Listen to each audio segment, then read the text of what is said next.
Pada edukasi pasien tentang rute pemberian obat, yang pertama itu adalah preparation atau persiapan. Langkah-langkah persiapan itu yang dilakukan pertama kali adalah mengambil obat yang direncanakan untuk diberikan kepada pasien, lalu memperlihatnya kepada pasien, apakah itu obat tablet, obat sirup kering, obat aerosol spray, ataukah obat suppositoria, dan lain sebagainya. Yang kedua, jelaskan tujuan pemberian obat tersebut kepada pasien. Apakah obat itu untuk membunuh bakteri, apakah obat itu untuk meredakan gejala, misalnya gejala sesak, ataukah gejala nyeri, dan lain sebagainya. Yang ketiga, jelaskan aturan penggunaan obat. Apakah obat itu dikonsumsi secara oral, lalu penggunaannya berapa kali sehari, lalu digunakannya setelah makan ataupun sebelum makan, apakah penggunaannya itu masuk lewat anus ataukah ditetes ke mata, tetes telinga, dan lain sebagainya. Lalu yang keempat itu adalah mengingatkan kepada pasien untuk selalu mencuci tangan sebelum dan setelah menggunakan obat.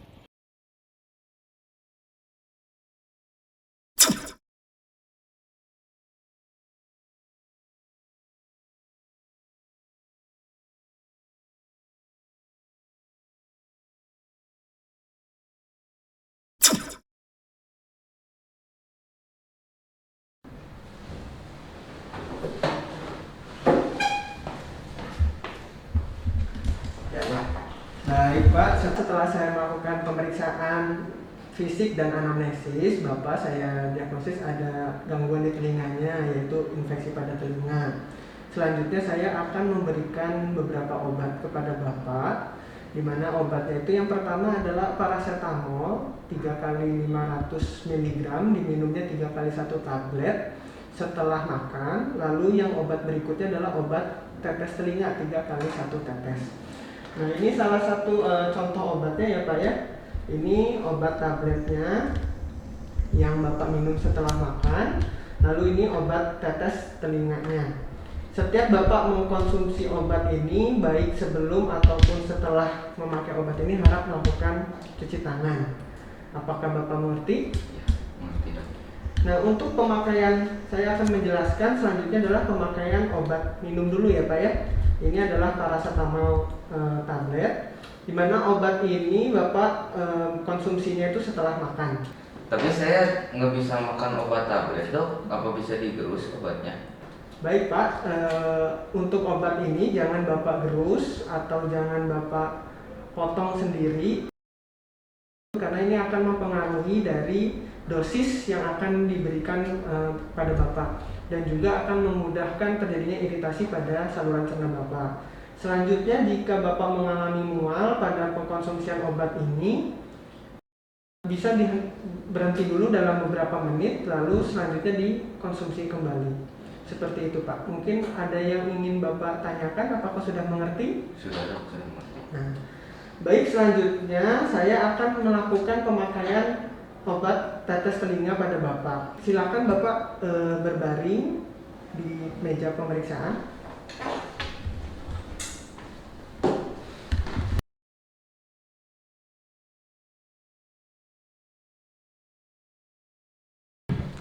Silakan ya Pak, Bapak sudah berbaring di meja pemeriksaan. Lalu kita ambil obat tetes telinganya. Pastikan dihangatkan sesuai dengan suhu tubuh kita, gitu ya Pak ya. Nah, pastikan juga sebelum nanti Bapak di rumah, setiap mau memakai obatnya selalu cuci tangan, dan setelah memakai obat juga cuci tangan ya Pak ya. Nah, yang pertama, Bapak itu berbaring, lalu hadapkan telinga yang sakit Bapak itu ke atas. Pada telinga orang dewasa, kita bisa menarik bagian cartilage dari telinga ini ke bagian atas atau pinanya, ditarik ke belakang lalu ke atas, lalu terbuka. Lalu yang pertama kita buka dulu si obatnya. Lalu kalau untuk telinga dewasa ini, kita menarik pinanya ke belakang, ini pina ya, ke belakang lalu ke atas, lalu kita teteskan obatnya ini ke bagian eksternal kanal sesuai dengan yaitu adalah 1 tetes. Nah, Sudah diberikan, Pak.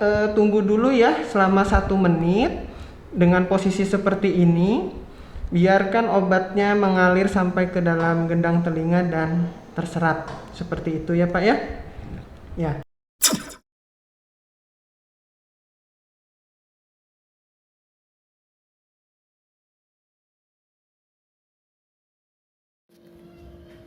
Untuk obat oral tablet, secara umum obat oral tablet tidak disarankan untuk digerus atau dipecah. Untuk jenis paracetamol boleh digerus atau dipecah jika memang harus dilakukan. Obat yang mutlak tidak boleh digerus atau dipecah seperti obat sustained release atau salut selaput.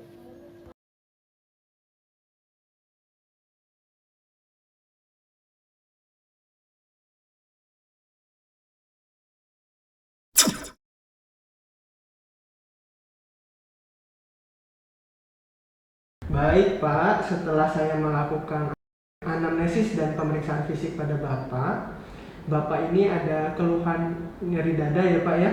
Betul. Nyeri dada sudah beberapa hari terus-terusan. Ya, betul. Nah, dari pemeriksaan fisik dan anamnesis, saya mendiagnosis Bapak itu ada gangguan jantung. Di situ ada angina pectoris namanya ya, Pak ya. Nah, untuk menghilangkan keluhan tersebut, saya akan memberikan obat kepada Bapak. Nah, obatnya itu adalah ini adalah obat isosolvit dinitrat. Diminum sama Bapak 3 kali sehari setelah makan. Tapi cara pemberiannya, Pak, ini ditaruh di bawah lidah. Jangan Bapak mengkonsumsi air sambil minum, jangan. Jadi taruh saja di bawah lidah. Apakah mengerti, Pak? Mengerti, Dok. Ya. Ada yang ingin ditanyakan? Sudah cukup, Dok.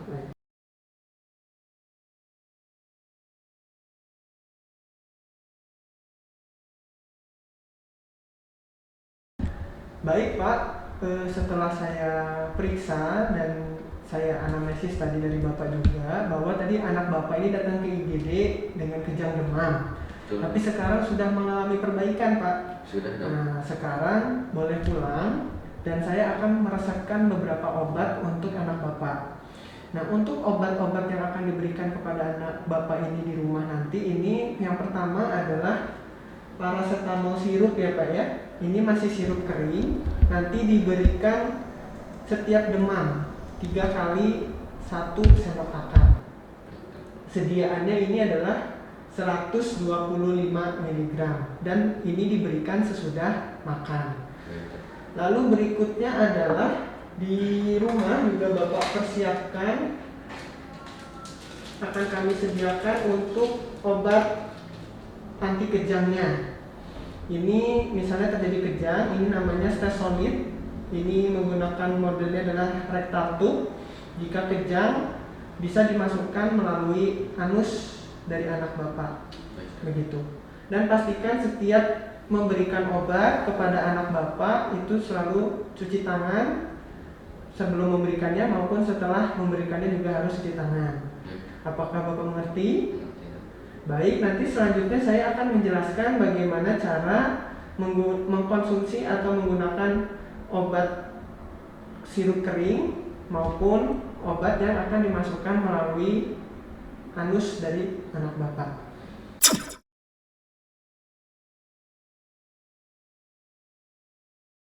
Saya akan mencontohkan bagaimana cara penggunaan obat sirup kering, ya Pak ya. Yang pertama, pastikan Bapak, ini obatnya yang tadi, paracetamol tadi, itu untuk dibuka dulu tutupnya. Ini dia kering. Lalu usahakan masukkan 60 ml air mineral ataupun air yang sudah matang. Nah, ini kita siapkan juga gelas ukur.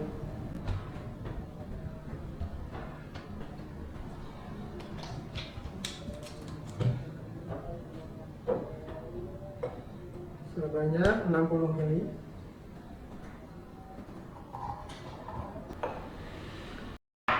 Lalu kita tutup kembali capnya, lalu dikocok.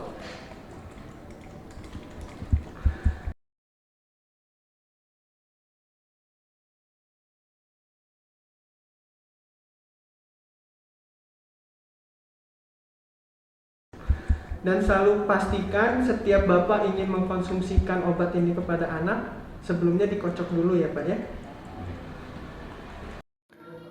Yang perlu diperhatikan kembali pada obat sirup kering, beberapa dari botol obat sirup kering terdapat garis atau tanda panah pada botolnya untuk batas pengisian air, sehingga bisa dituangkan langsung airnya ke dalam botol dan tidak perlu memerlukan gelas ukur. Ada juga beberapa botol yang tidak memiliki garis atau tanda petunjuknya. Untuk batas pengisian air, ikuti petunjuk cara pembuatan suspensi atau obat sirup kering yang tertera pada botol.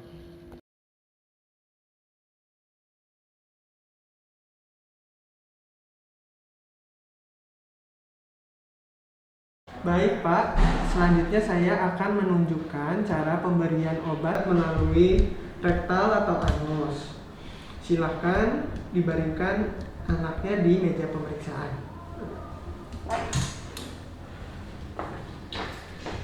Baik Pak, untuk pemakaian obat melalui rektum atau anus ini, pastikan anaknya ini sudah buang air besar. Lalu pastikan juga Bapak sebelum memakaikan obat kepada anaknya sudah mencuci tangan, baik sebelum memakaikan maupun setelah memakaikan obat sebanyak 6 langkah, lalu memakai glove.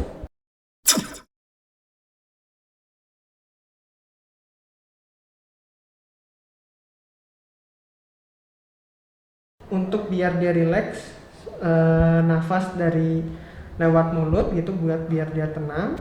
Lalu untuk memakaikan obatnya pertama buka dulu dari tutup dari rectal tube-nya ini atau cap-nya. Lalu kita masukkan ke dalam anusnya lurus. Lalu kita pencet sambil kita tarik keluar. Nah, sudah masuk obatnya, kita tutup kembali. Ini menghadap ke sebelah kiri ya si anaknya. Lalu kita tunggu selama 20 menit begitu. Biar obatnya itu dapat bekerja.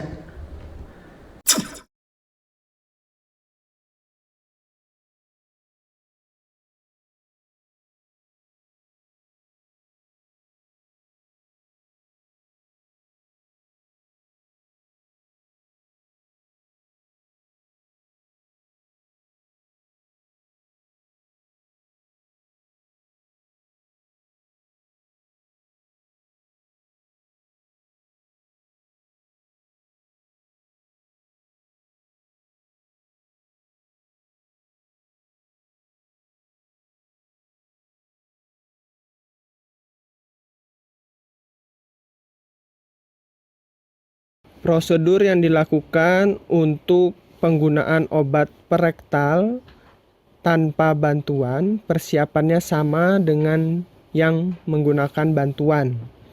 Tahapannya, pertama, cuci tangan sebelum memasukkan supositoria. Kedua, lepaskan pembungkus dari supositoria. Yang ketiga, berjongkok atau berbaring miring dengan satu kaki lurus dan kaki lainnya ditekuk. Yang keempat, dorong supositoria dengan lembut ke dalam rektum atau anus. Dorong cukup jauh agar tidak keluar kembali. Setelah obat supositoria masuk ke dalam rektum atau anus, tekukan kaki dan duduk selama beberapa menit. Jangan buang air besar setidaknya selama 1 jam, kecuali obat yang dimasukkan adalah obat pencahar. Terakhir, lakukan cuci tangan kembali. Yang perlu diperhatikan pada pemakaian rectal tube ataupun rectal suppositoria, pada video acuan yang dilakukan adalah pemakaian rectal tube. Jika pasien mengalami kejang, harus segera diberi obat, tidak perlu menunggu pasien BAB dahulu ataupun kita memakai hand glove. Jika pada pemakaian suppositoria harus memakai hand glove dikarenakan jari harus masuk ke dalam anus.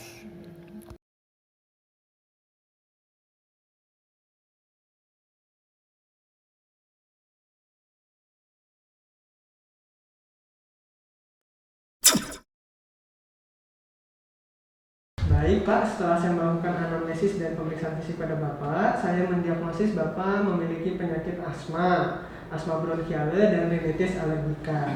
Oleh karena itu saya akan memberikan beberapa obat kepada Bapak. Yang pertama itu adalah obat Ventolin inhaler. Ini untuk mengurangi sesak nafas Bapak. Diberikannya 2 kali hisap setiap Bapak mengalami sesak. Ngerti ya Pak ya? Selanjutnya untuk rinitis alergika, untuk mengurangi rasa tersumbat pada hidung Bapak, saya memberikan obat tetes hidung. Obat tetes hidung ini diberikan 3 kali sehari, 1 tetes di tiap lubang hidung. Ini ya Pak ya. Apakah Bapak mengerti? Setelah ini saya akan mencontohkan bagaimana pemberian obat Ventolin inhaler dan maupun obat tetes. Apakah Bapak bersedia? Bersedia. Yang pertama, Bapak harus memastikan dahak-dahak yang ada pada Bapak itu dikeluarkan dulu sebanyak mungkin sampai bersih. Lalu dikocok dahulu aerosolnya sebelum digunakan. Lalu pegang aerosol seperti yang ditunjukkan dalam petunjuk pabrik pembuatnya. Lalu buang nafas secara perlahan-lahan untuk mengosongkan paru-paru sebanyak mungkin. Lalu tempatkan bibir pas di mouthpiece-nya. Lalu tarik nafas dalam-dalam melalui mulut sambil menekan aerosolnya. Lalu tahan nafas selama 3-4 detik dengan inspirasi penuh. Lalu buang nafas perlahan melalui hidung. Tunggu setengah menit hingga 1 menit jika Bapak melakukan pemakaian yang kedua.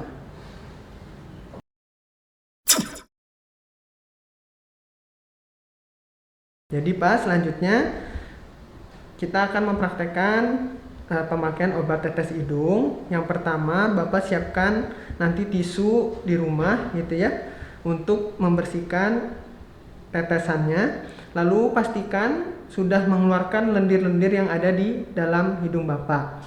Lalu pastikan kepala Bapak itu dalam posisi hiperekstensi, di mana di bagian dekat bawah tengkuknya ini ada yang mengganjalnya. Berikutnya adalah kita mencoba untuk melakukan pemakaian obat tetes hidungnya. Kita buka dulu obat tetesnya ini atau droppernya. Kita buka atau bagian ujung dari obat tetes ini untuk ditaruh dimasukkan ke dalam lubang hidungnya, tapi hanya setengahnya saja, setengah dari lubang hidungnya. Jangan sampai menyentuh dari pinggir-pinggir dari hidungnya. Lalu kita lakukan penetesan baik hidung kanan maupun hidung kiri. Lalu kita tunggu sampai 1 menit untuk obatnya itu meresap di hidung Bapak. Apakah Bapak mengerti? Mengerti, Dok.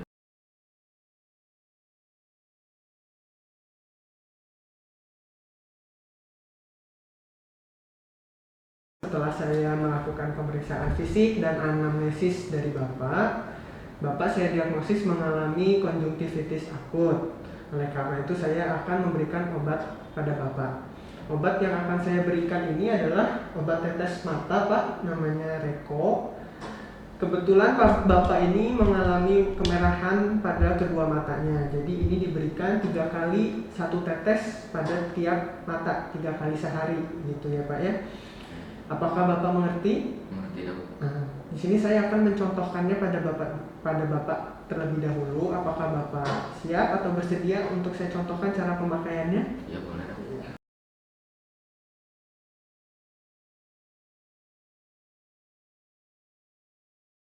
Ya, baik Pak. Sebelum menggunakan obat mata ini, pastikan Bapak selalu mencuci tangan dulu ya. Cuci tangan 6 langkah, baik sebelum menggunakan obat maupun setelah menggunakan obat. Pertama yang perlu Bapak lakukan untuk menggunakan obat tetes mata ini adalah Bapak menengadahkan kepalanya, ya seperti itu.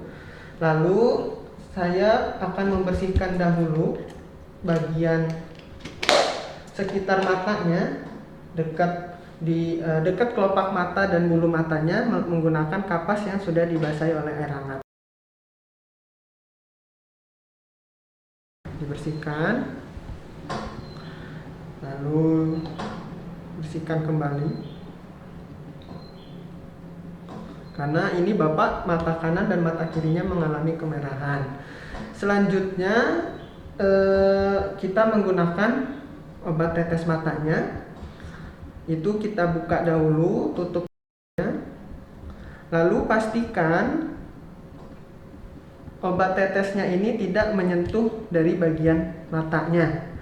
Nah, di mana kita meneteskannya, Bapak bisa menarik bagian konjungtiva sak bawahnya ini, ditarik, teteskan sesuai dengan yang diperintahkan tadi, itu adalah 1 tetes di bagian tengah konjungtiva bawah, konjungtiva sak yang bagian bawah di tengahnya. Jangan obat tetes mata ini mengenai bagian kornea, karena itu dapat mengganggu jaringan di sekitar korneanya. Begitu ya Pak. Lalu silakan Bapak pejamkan matanya selama 1 menit supaya obat tersebut bisa teresap.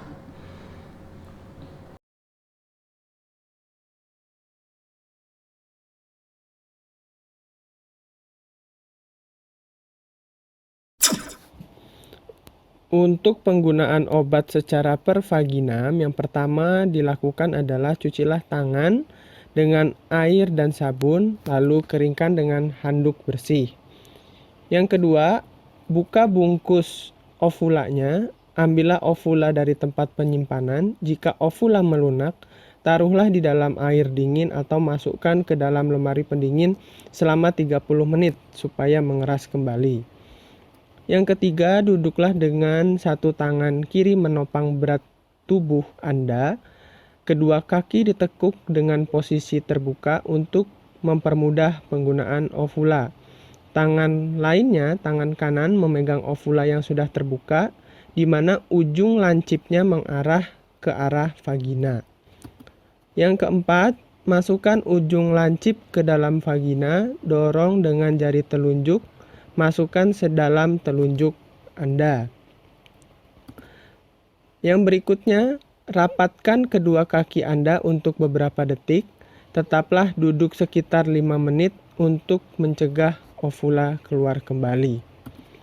Yang terakhir, cucilah tangan Anda dengan sabun untuk membersihkan obat yang mungkin menempel.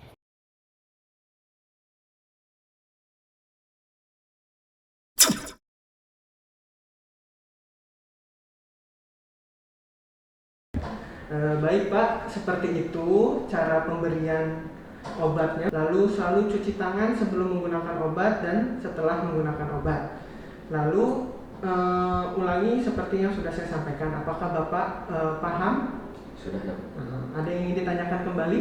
Sudah cukup. Oh ya, baik. Terima kasih Pak. Semoga lekas sehat kembali. Ya, Assalamualaikum warahmatullahi wabarakatuh. Waalaikumsalam.